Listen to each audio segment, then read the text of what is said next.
Welcome. These short creative wellbeing videos are here to offer gentle moments of calm connection and enjoyment. Each one invites a simple, nature-inspired activity designed to support wellbeing by creativity. No experience is needed. There's no right or wrong way to take part. Go at your own pace, pause whenever you need to, and let the process unfold naturally. Each video lasts around 5 to 10 minutes, so can be dipped into whenever a quiet moment feels right.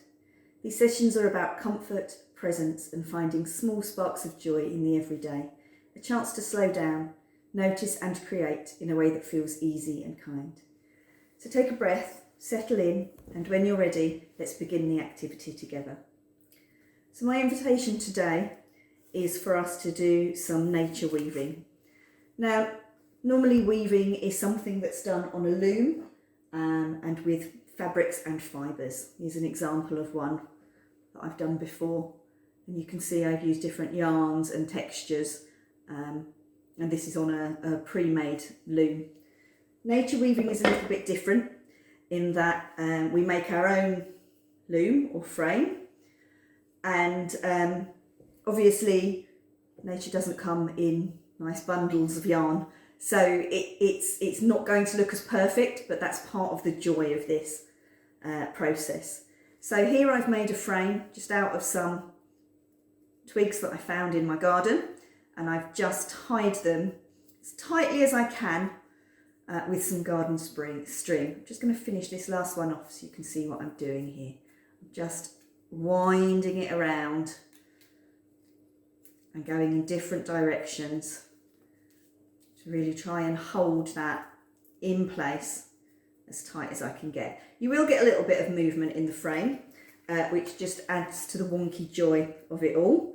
But obviously the tighter the frame, the easier it then is to work into. So there you go, there's my frame. The next thing to do is to create the warp, which are these down threads here that we can then weave anything into. So I'm going to start in the top corner. This is my left. I'm using this blue embroidery thread that I had in my sewing bag, and we start by just tying it on, and I'm going to do a couple of knots, I think, just to make sure. There you go. And then we're going to take it down, wrap it round. I like to wrap it round twice and then bring it back up again. And then again, wrap it round the top one twice and come down. So you can begin to see already that we're creating those threads that we will be able to weave into. There we go.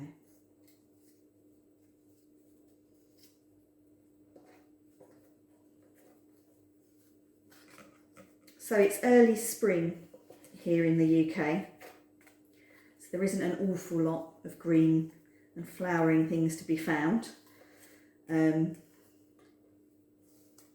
I've just managed to go out into my garden and find some different textures and colours and smells of plants just beginning to come out and into bloom. And that's the joy of nature weaving. It's not about creating something perfect. It's about choosing plants and materials that really speak to you and bring you some joy. So there you go. Can you see I've come to the end of the frame, and I'm just going to finish that off by snipping away some of that. That's a bit long. And then I'm just going to tie a knot to hold it in place at the end of the frame. I'm going to tie a couple again.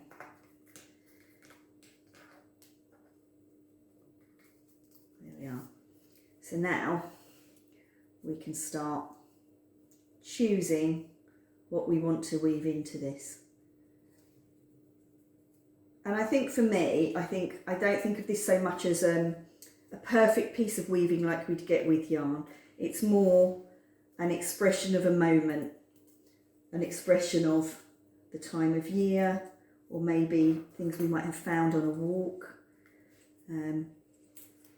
So I think I'm going to start with this lovely leaf. It's a really bright green on the outside and a paler green on the inside. I cheated with this. It came from my living room plant, not my garden. So what we start doing is we start by going over in one direction, under in the other, and over and under until we get to the end. Now, because this is such a long leaf, I think I might be able to bend it and come back again. When you come back for the second line, you're going to go the opposite to what you did the first time. So if you can see on this thread, I went under. So this time I'm going to start by going over. And then it's the same thing again. You just go under and over, opposite to the first line until you get to the end. There we go.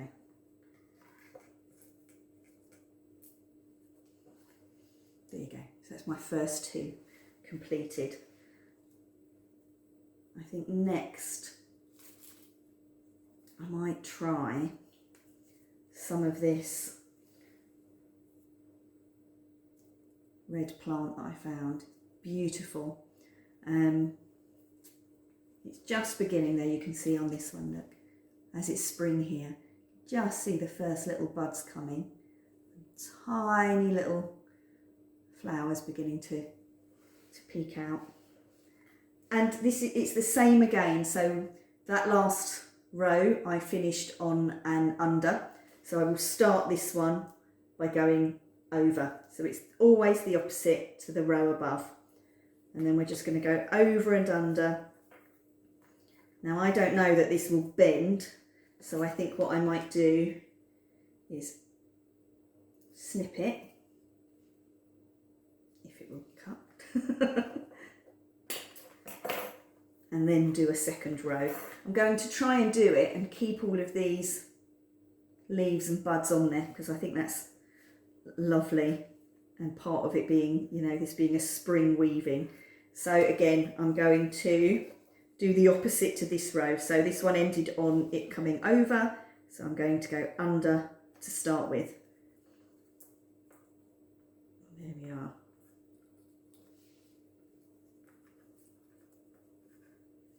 I think I might just be able to pull some of those leaves through so they're poking out, just peeking out from the frame. There we go.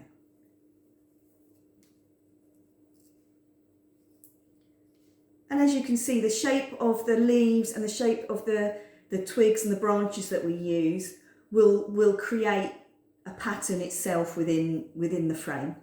It's not like with a thread where you could push them all up and get them all lined perfectly. This will kind of create, you know, gentle waves and shapes within it.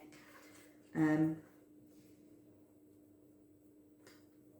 wonder if I could add some lavender. Now our lavender's not out in flower yet, but we are beginning to get the first leaves back on it. It still smells amazing. So I think this might be a bit of a tricky one because it's quite stiff, but I think you can probably still manage to do that. There we are.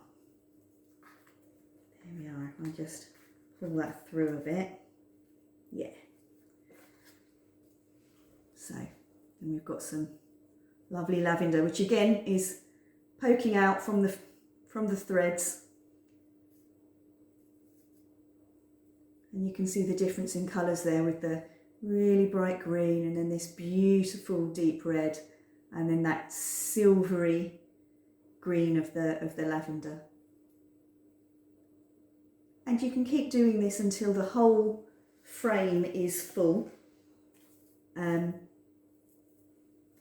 then you can also add extra little bits in. So this is some blossom from a cherry tree in my garden. It's too short to be able to weave in and out, but once you've created something like this, you can then add them in. So that would sit there. So I hope this has just given you a little bit of an idea of how we can create a nature weaving.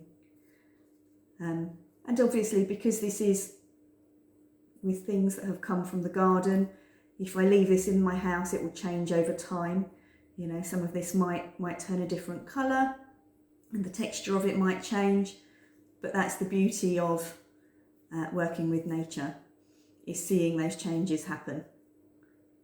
I hope this has given you a moment of calm and peace and some ideas of what you might be able to do in your own house and gardens.